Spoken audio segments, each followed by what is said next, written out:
Hey guys, Michael here from michaelsherlock.com. Today I want to talk to you about the technology winners of 2010. In an upcoming video I'll have the losers of 2010 as well as my predictions and hopes for 2011. But right now let's start off on a high note, positive, upbeat. The 5 products or services that I think won in 2010. So let's start off with Android. Previously, it started off with the G1. I really didn't see how it could succeed. I thought, oh, we have another mobile platform. It's not really going to work out. It's only on one device. It's only on T-Mobile. It's not even on 3G, blah, blah, blah. But you know what? It's gained notoriety. It's not just for geeks anymore. It's mainstream. A lot of hardware partners are starting to use Android. Samsung did it with their Galaxy S line, and all of them on each major carrier has become a top seller.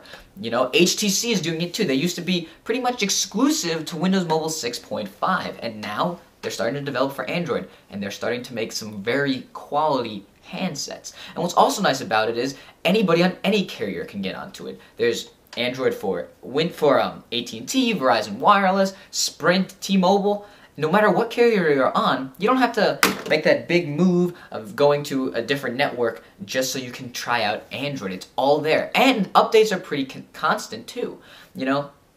This year we've gone from 2.0 and now we're at 2.3 Gingerbread. That's rolling out shortly. Honeycomb, which is going to focus a lot on tablet support, is coming soon. I think the future is very bright for Android, and this year Android really took off. The one gripe I have, though, is that certain hardware partners are allowed to release software, devices with outdated software.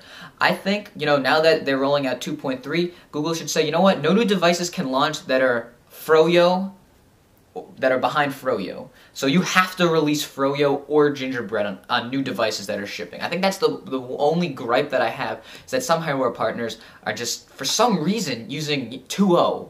Or even the Streak, when it first came out, for the Dell Streak, it came out with 1.5. What is that? Android 1.5 is very old. There's no reason, why that should happen. So that's just my one thing. But I just went off on a little tangent. I digress about that, but Android is a very quality thing. Next up, ebooks.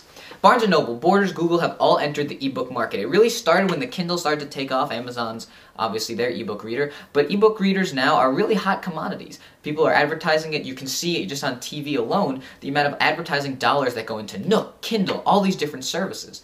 Now, the biggest question I get is, why not just read a book? A lot of older people are saying that. A lot of people that just don't want to spend money up front on an e-reader. Well, there's 2 reasons. First of all, it's a little bit less expensive to buy ebooks, and you can obviously see why. You don't have to pay for shipping and handling. You don't have to pay for, real estate in stores. So that's always a benefit. And also, you don't have to carry around the heft of a book. No matter if it's, paperback versus hardcover. Of course, there's a size difference here, but when it comes down to it, the pages and the weight of the book start to add up. So the fact of the matter is, for a Kindle or a Nook, let's say, that's only less than £1, I believe, you can have so many books at wherever you are, and it's just a very convenient thing. So ebooks are really taking off. Google, again, just launched their little ebook market, so Amazon has one, Borders, Barnes & Noble, like I mentioned.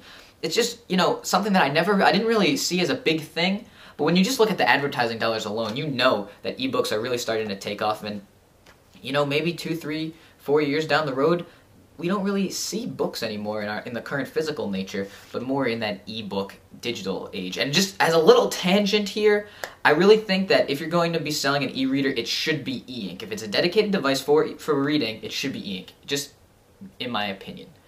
The next thing, streaming media.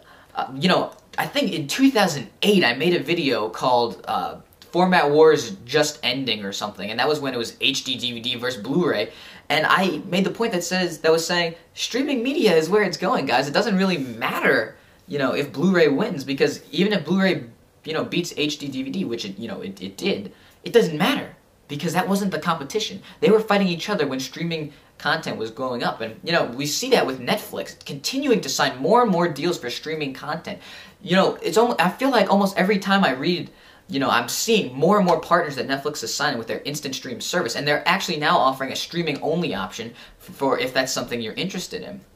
Also, Hulu has expanded dramatically over the last year, rolling out and becoming much more widely available and used.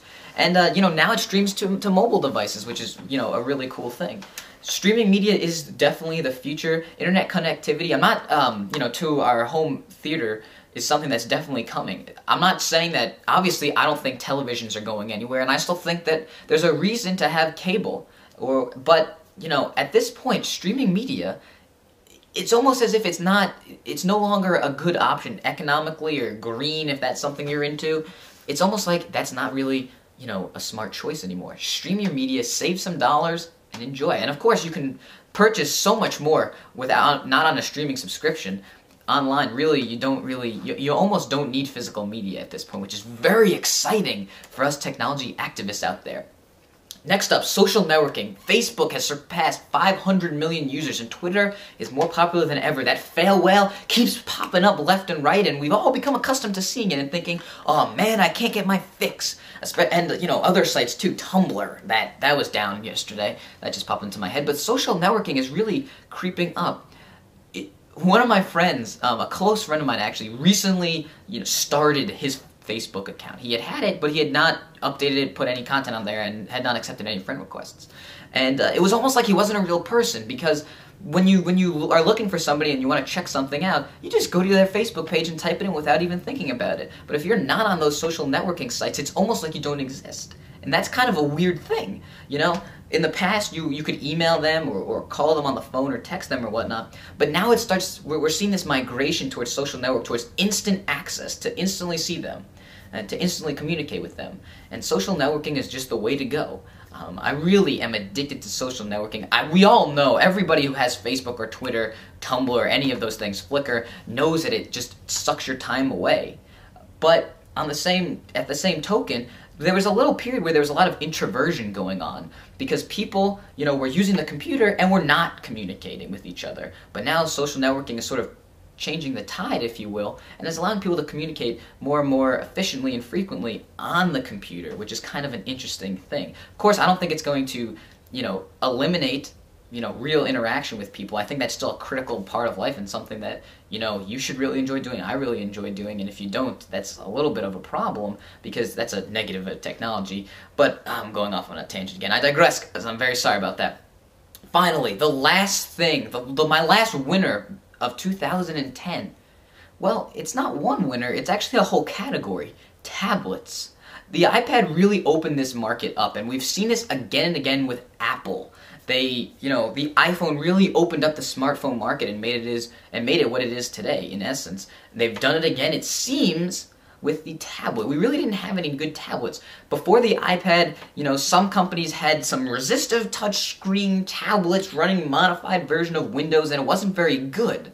When the iPad came along with an operating system that was designed and optimized for mobile use, and it was very easy to use, very efficient, very lightweight, and the hardware itself was solid, that really opened it up. Now RIM with the BlackBerry Playbook, Samsung with the Tab, HP, all these different companies are starting to release tablets that are not designed, just to slap on the good old Windows and hopefully it runs, but they're optimizing the software and making it a really usable experience. Tablets, are really in a niche market at this point, but it's really starting to open up. I mean, I get so many questions about the Galaxy Tab, and when I brought it out and brought it to class the other day, people really loved using this. And it doesn't have a logo on it. It's not like it's something. People just saw me using it. I didn't even bring it up at all. They saw me using it and they said, "Oh, is that an iPad?" And I explained to them, "No, it's not an iPad. It's a tablet." And when they used it, they're like, "Oh, okay, this isn't iOS, but it's something I can easily use, and it's something that I really enjoy using."